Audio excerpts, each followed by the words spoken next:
We don't ever want our tradition, our culture, our dancing, our language to go away. We don't want to be forgotten. The beat of the drum represents life. We should always display our true identity. So giving up is not an option.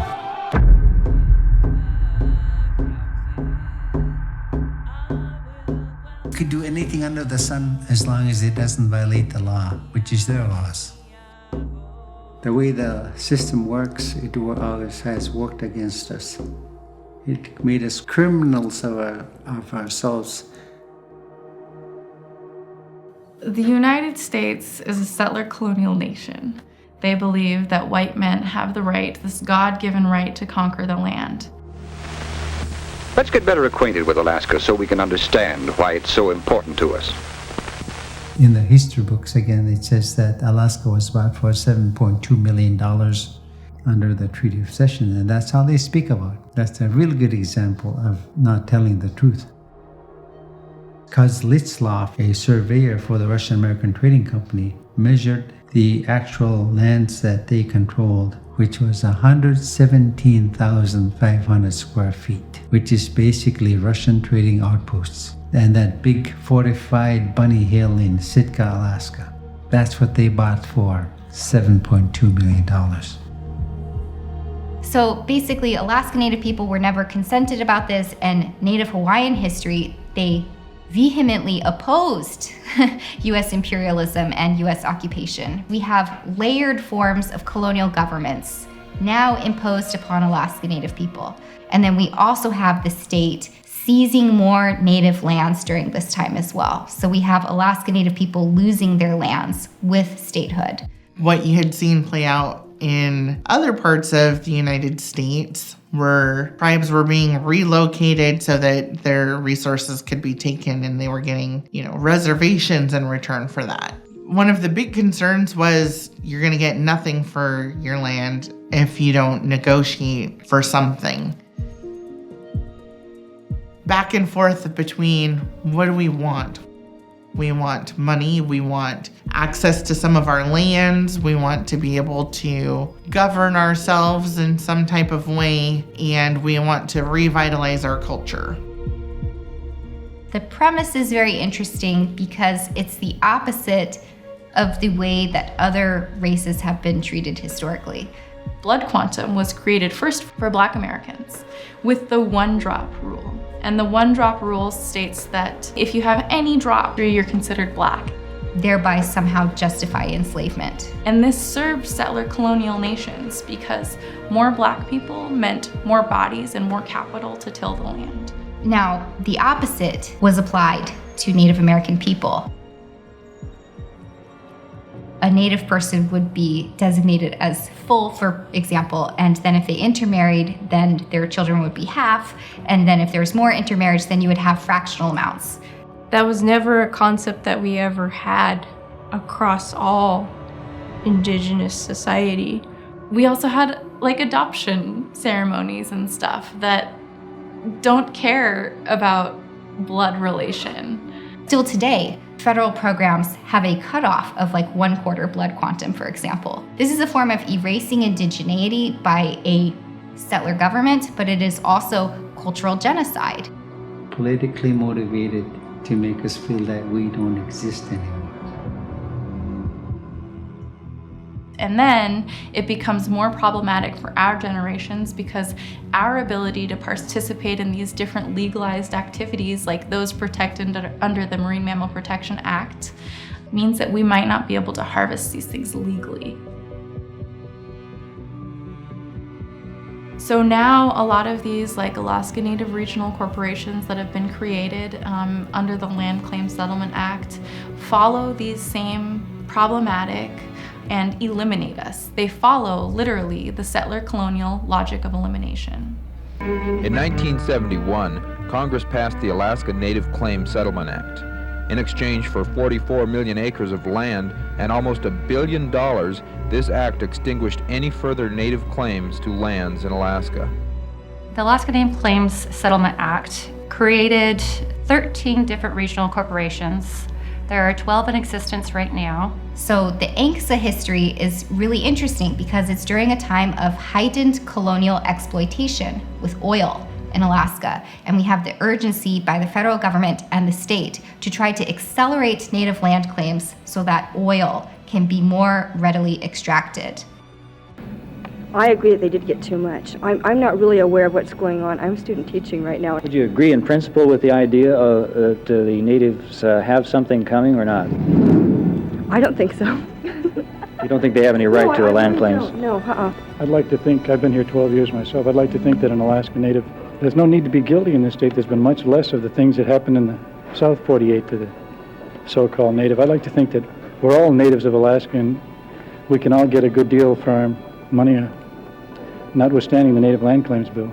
The largest land claims resolution in the history of the U.S. It also included some complications with Native sovereignty. It wasn't necessarily understood that they might have been signing their sovereignty away. A lot of those who were involved 50 years ago were in their early 20s.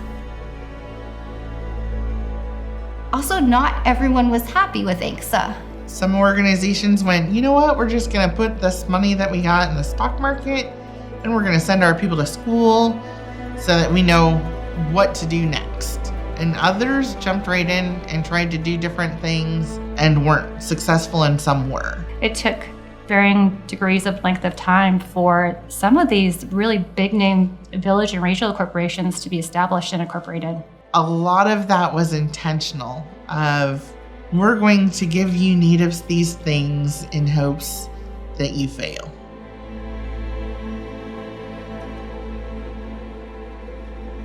Before that time period, Native students either didn't go to high school, or if they did, they went to one of the boarding schools that the BIA paid for.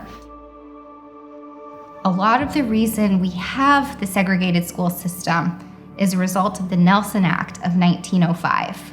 The elders that are becoming elders today now, they're the ones that went to the boarding schools. They're the ones that left home.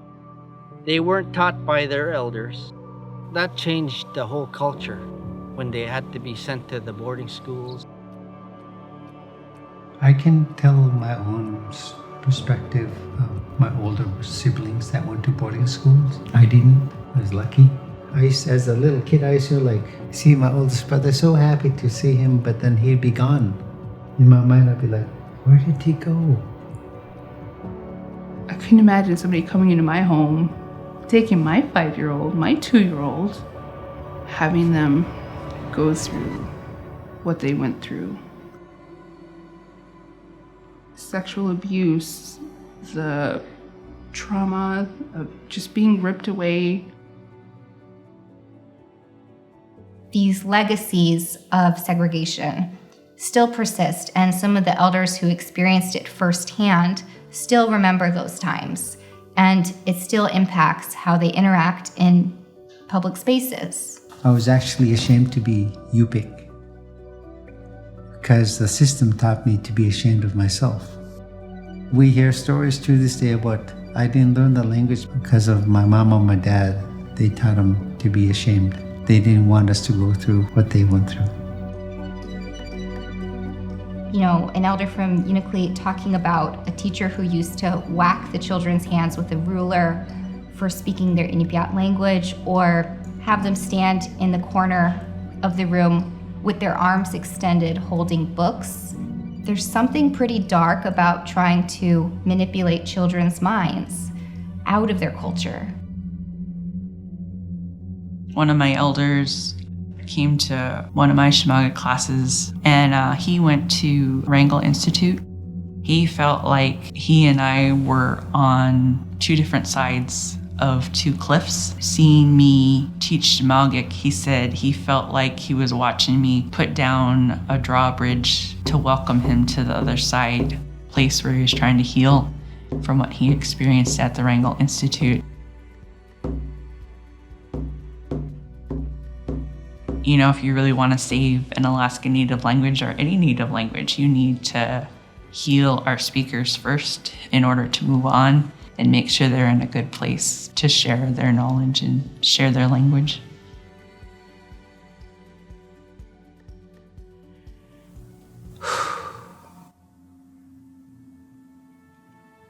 I feel like as an Indigenous person, we have yet to receive an apology. Like an actual apology. The dancing and the singing being put to a halt by missionaries. Having them look at us like savages because of the dancing and the way that we lived, because we didn't have organized religion.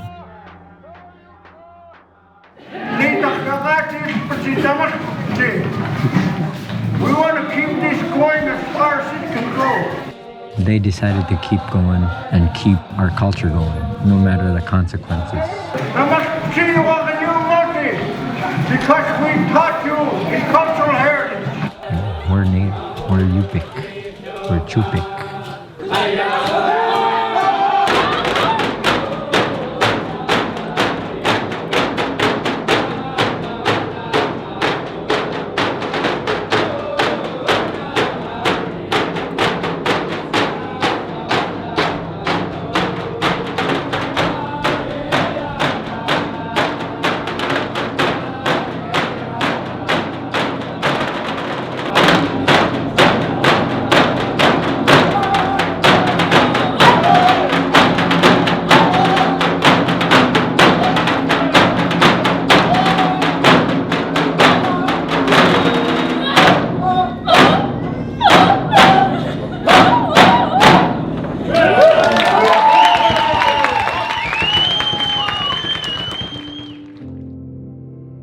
Like now, I'm really happy to see that this younger generation, that they're reclaiming Native beauty. They're proud of being Native. They're wearing their regalia, they're wearing their traditional clothes, they're learning the language, when that was lost for literal generations. And I can only hope that this continues, this pride.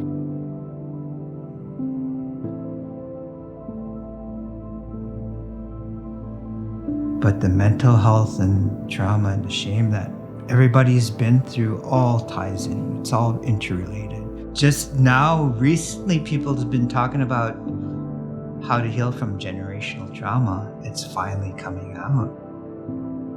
Once you heal yourself, we can start to heal other people too. All of this mental health, all of this trauma, we are really resilient people.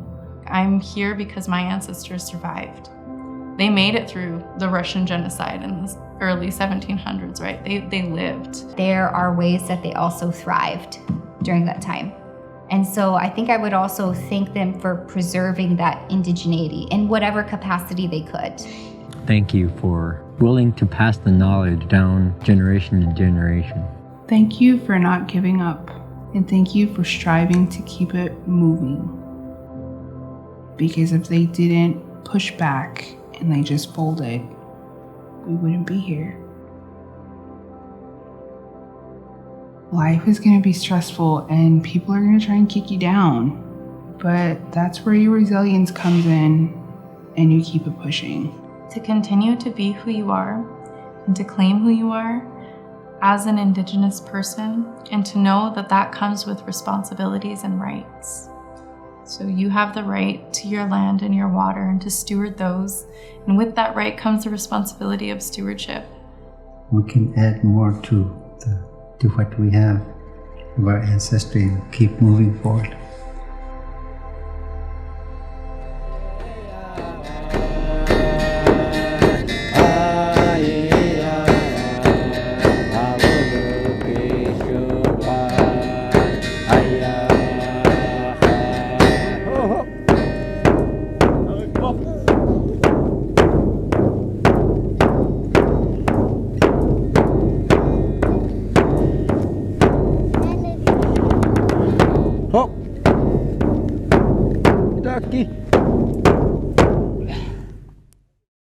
It's a good ending.